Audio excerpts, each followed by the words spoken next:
Ассалаумағалейкум, сәлем баршаңызға. Адам ағзасына пайдалы 9 тағам. Банан. Банандар ең алдымен калийдің көзі. Калий бауыр, жүрек, ми, сүйектер, тістер және ең алдымен бұлшықеттер үшін өте маңызды. Олар денеге серотонин гормонын өндіруге көмектеседі. Ол босаңсытып, көңіл күйді жақсартады. Бұл пайдалы ақпараттар арнасы, сіздермен Гүлназ.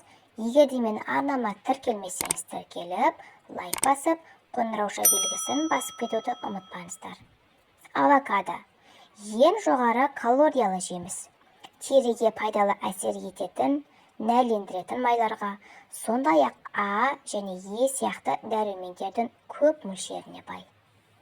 Брокколи. Ең пайдалы көкөністердің бірі. Дәрумендер мен минералдардың нағыз қоймасы.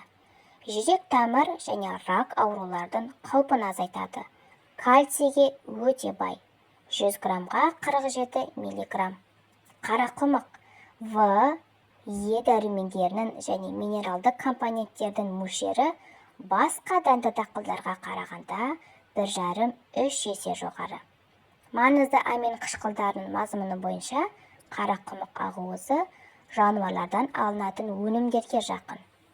Сәбіз. Ағзада А дәруменіне айналатын каротиннің көптігі үшін пайдалы.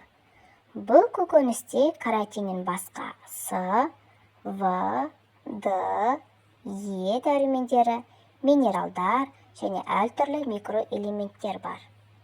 Қияр.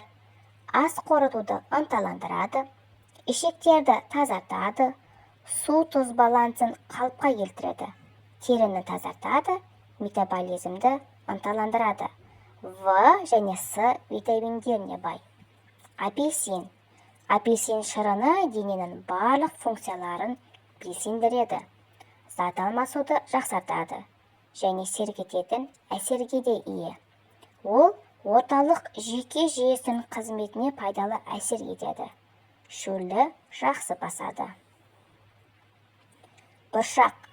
Ағзаның қалыпты жұмыс істеуі үшін қажетті заттардың барлығы дерлік бұршақтарда кездеседі.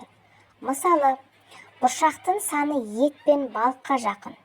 Оңай сіңетін ақуыз, әртүрлі қышқылдар, каротин, С, В1, В2, В6 дәрумендері бар.